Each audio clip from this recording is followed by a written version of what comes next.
Welcome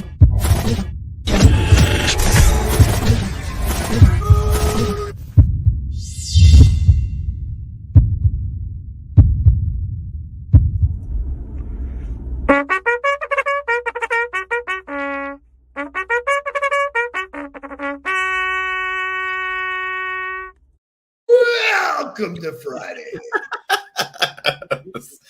Good morning, Nudelberg. Daily Huddle. Welcome to Friday. Let's get after it. Let's go. Let me tell you. So, obviously, for those who have been following me, I've been all over the place. I am happy to say that once we're done with this, I have one call and then I am off until Tuesday. So, legitimately off. I'm heading to New York. I'm having dinner with our newest client in New York tonight, which I'm excited about.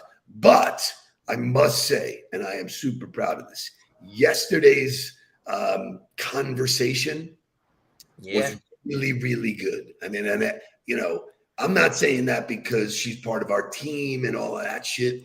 It was well done, well paced. Like there's D. Robinson who said, like, great session from Jen yesterday. And, to do what she did in 30 minutes was, I thought, incredible. As somebody who does it and presents and works with people in those kinds of settings, she got in front of 50 people virtually and created an introduction, taught some very basic fundamentals to people so that they could understand where she was taking them.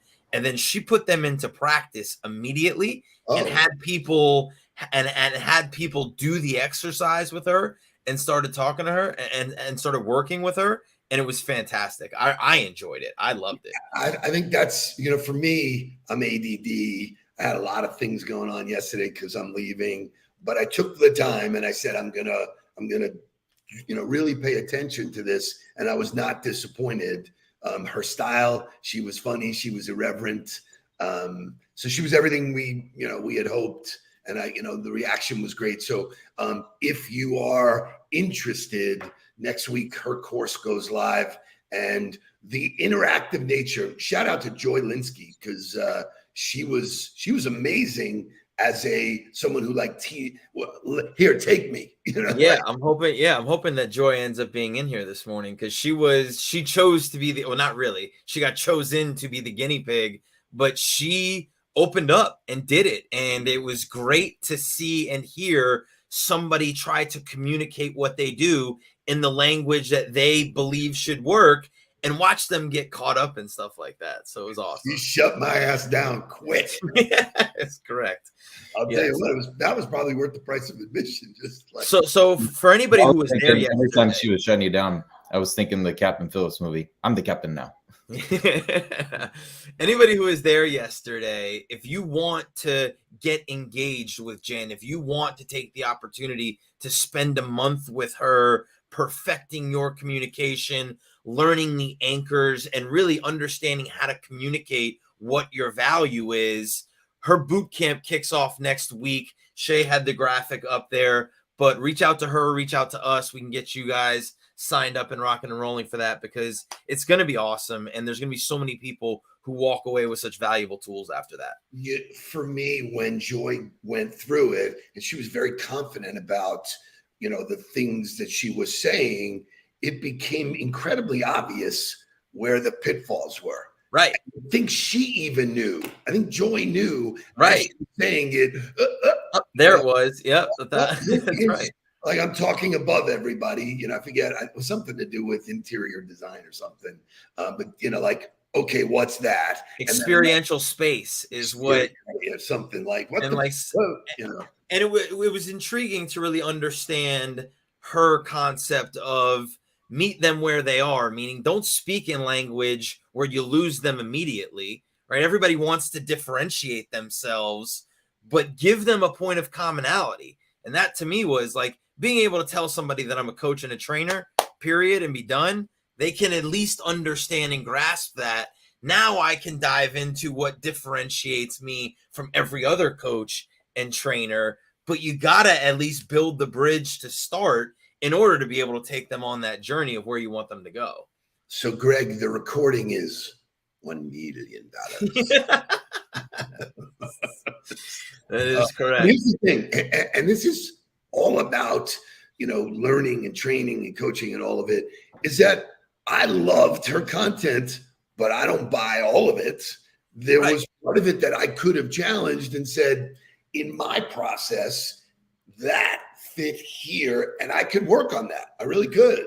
There's some stuff I can look at, but in totality, no, I wouldn't do it exactly that way. So that's what I really love about different people, different deliveries. She made it fun. So hopefully you can join us, because I'll be involved. And like you said, for a month of coaching, what a tremendous value as we enter the new Shay year. threw the link, or Jim threw the link in the comments, so you can click on that, take you right to the login or to the sign up page, and you'll be able to be rocking and rolling with her, perfecting your communication for a month.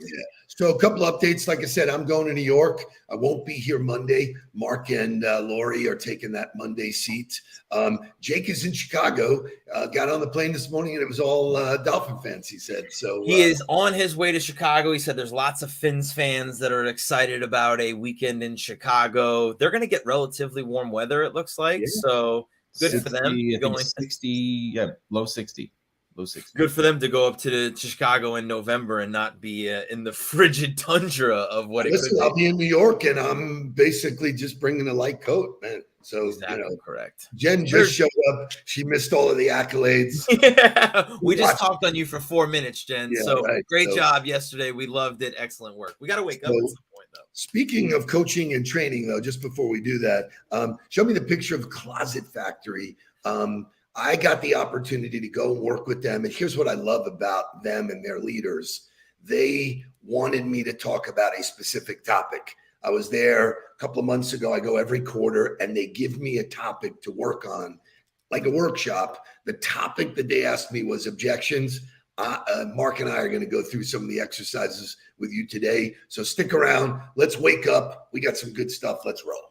Wake up, everybody.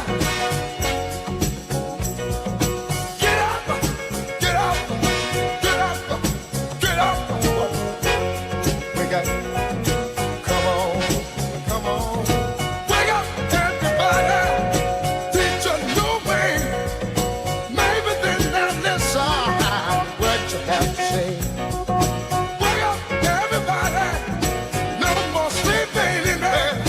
No more about to thinking. Time to thinking ahead. Come on.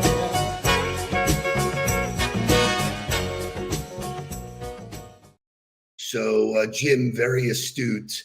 They do garages, but it did not fit on the sign to do that. That's a closet and garage. I'm a little clumsy. So I thought I would start out this segment. So objections are something that all of us deal with in life.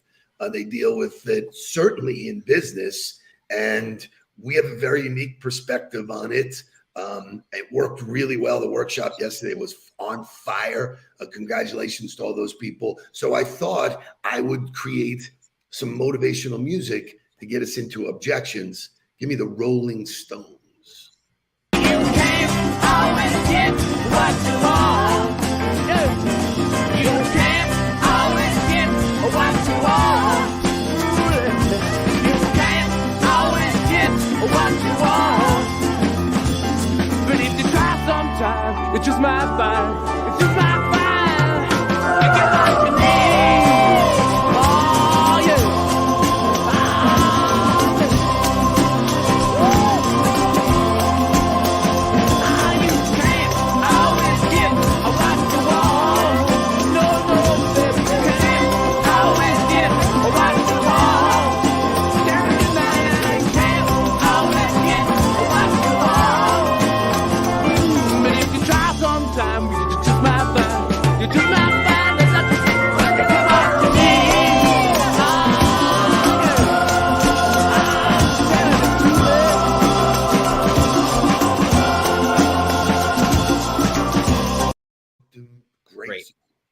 Great song. You can't always get what you want, but you can try. And sometimes it works out. And that's what this process is about.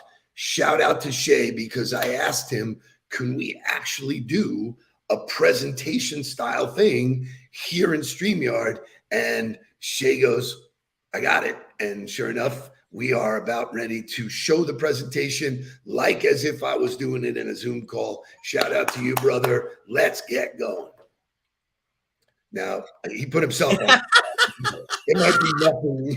It might be totally There nothing. it is. There it is. Number one, when we talk about objections, when we talk about anything in life, Mark, read this and tell me what you think. Don't bullshit yourself. Excuses are just a revision of the facts you make up in order to help yourself feel better. I think, the ownership of and so we got to go back to yesterday, the cliches. It is what it is. That is the ownership of the reality. That's not bullshitting. It's not making up, oh, it's going to be okay. Or, it's going to come through. It's going to happen. They're going to say it is what it is. They don't have the budget. It's not the right time. It's not the right fit. Whatever it is what it is.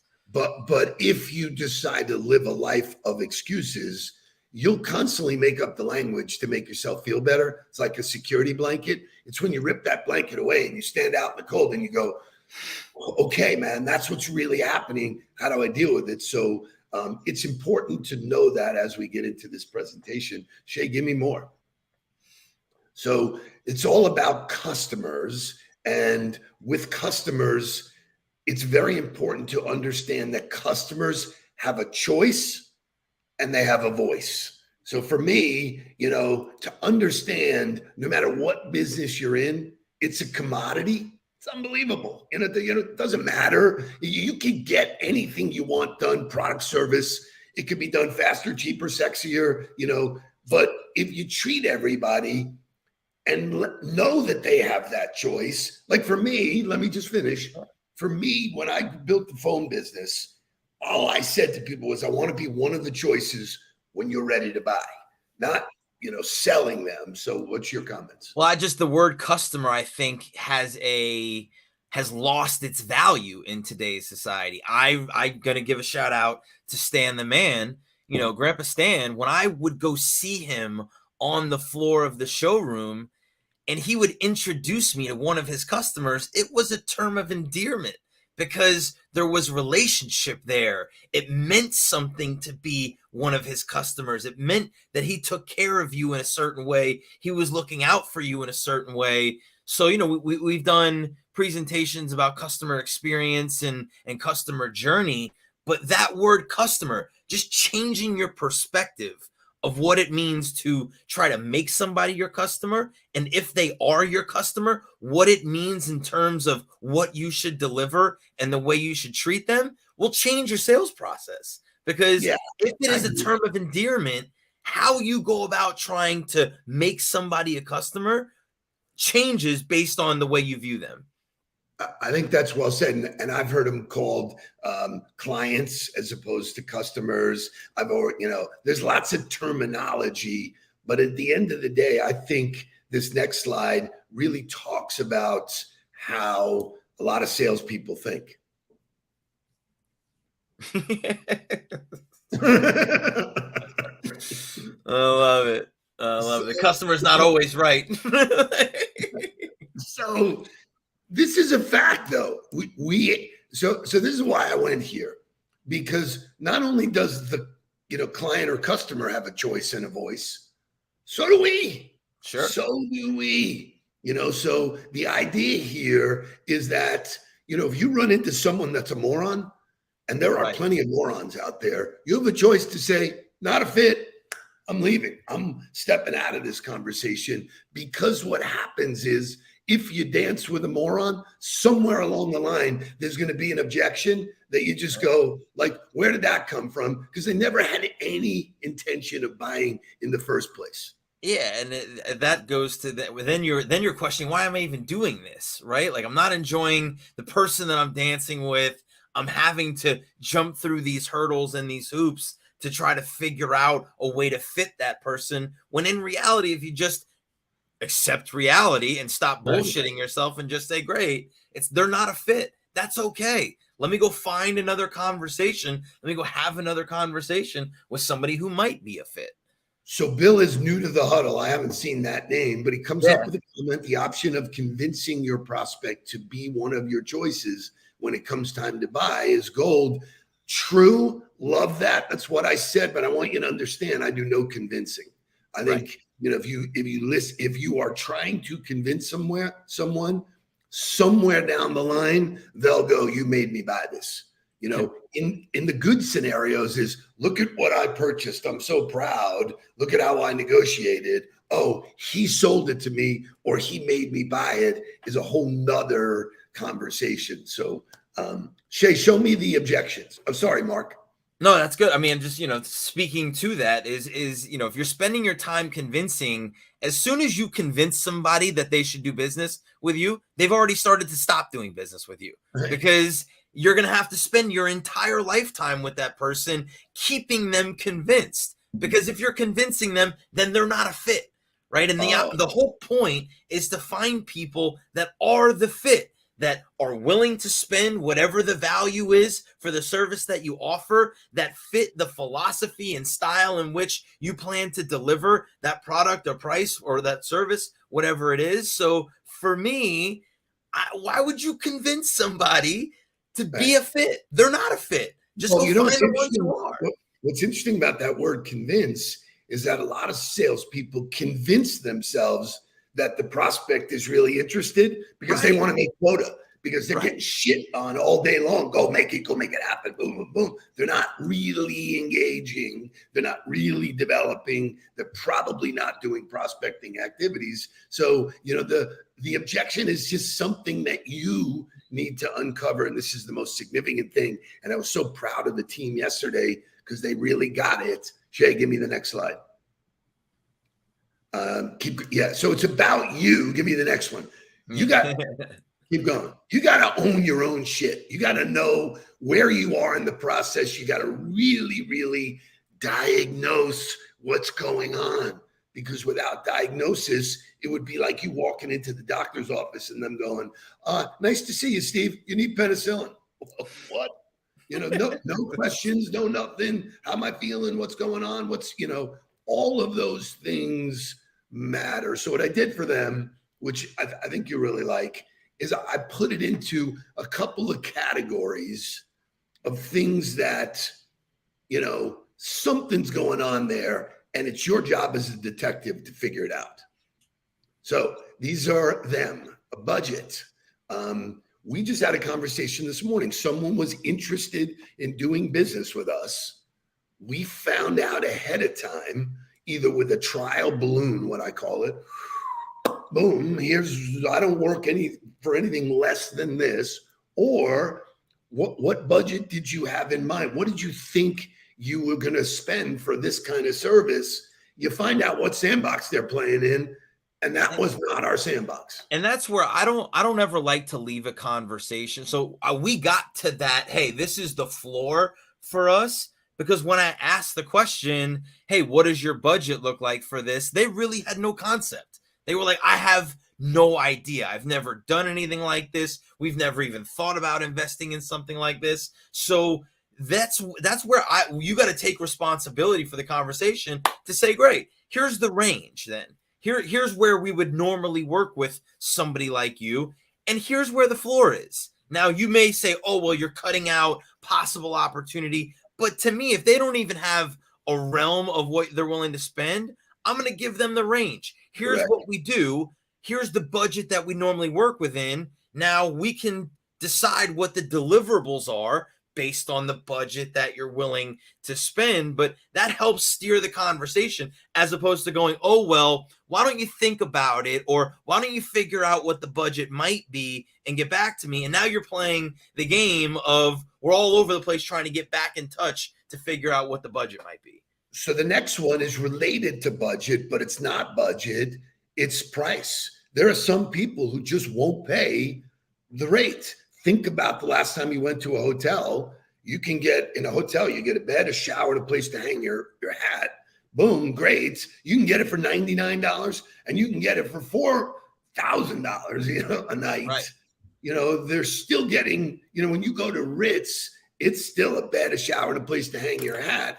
It's different. And there are some people, even if they have the money, will not pay that price. And that's okay.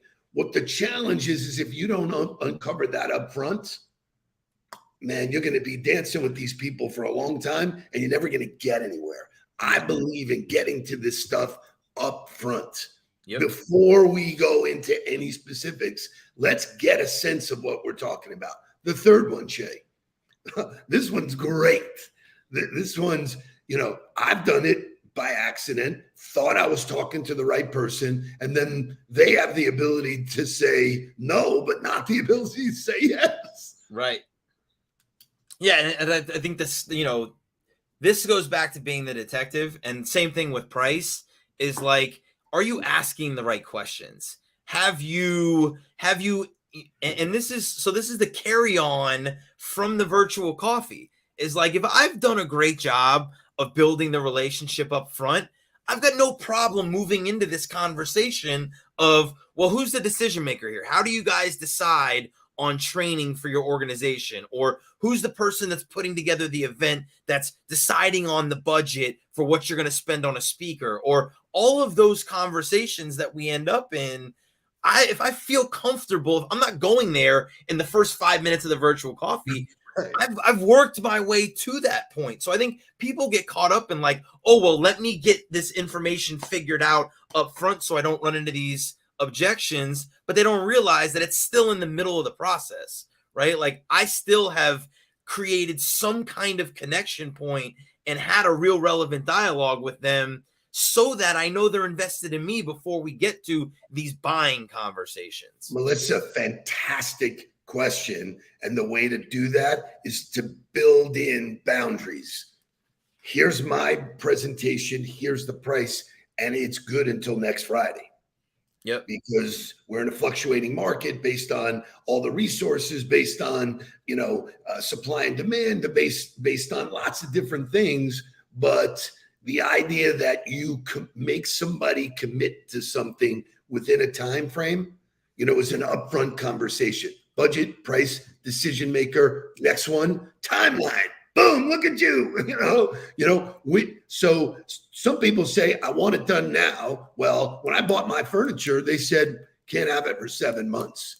I could have kicked and screamed and whatever. That's the state of the union. You can't have it earlier. You better commit now because that timeline is going to move as long as you wait. So creating urgency without looking like you're selling, or asking straight upfront questions. Is this something, have I met all of your expectations? You do have the pain. I want to do this. Then what's stopping you?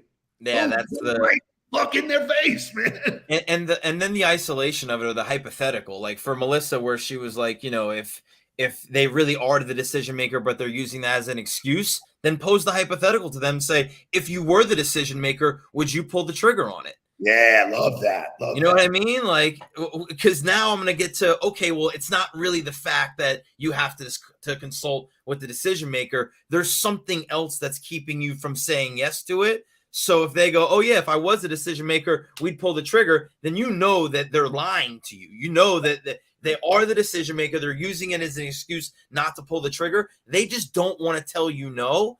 And so that's where you can take it away. Like, I love, you taught me that early, is to say, you know what, then if we're not able to get this done in the next 3 days, that's okay. We'll go separate ways. I'll move on to something else. And when you guys decide that this is the right time for you again, we can reconvene. And that's okay. There's people who come back to me 3 years, but here's why. And I'll close it with this. The bank don't take maybes. Sorry. I got to pay my bills. I'm in business. If I don't produce revenue, it's a hobby. So all of these things are not angry. They're not malicious. They're not attacking. They're saying, hey, if we're going to do the dance, it takes two of us. We don't have to do the dance. That's why I do the 15-minute virtual coffee, to see if there's rapport, to see if we get along, move it down the pipeline, ask all the right questions up front. Don't get blindsided. So this is, it was a great session yesterday. I thought it'd be cool to share it with you guys. Give us some feedback. Let us know if you like that kind of stuff. This is the reason why our coaching business is on fire, because we get right to it, on the field performance, Great stuff. Thank you, Phil. You know what it's like. Bang. Monday morning, I've been up since like 2:00. Oh, what a way to end the show, baby. Hit like, subscribe to the Nudelberg Daily Huddle channel. We'll see you guys on Monday. I'll be I will flying here alongside with the plane Lori. today, man. I will be here with Lori. We will have some great content for you guys. Thank you for being loyal members of the tribe. Have a great weekend. Let's get down to business. Please don't worry about me. I'm about to let my heart speak. My friends keep telling me to leave this. So let's get down to business. Let's get down to business.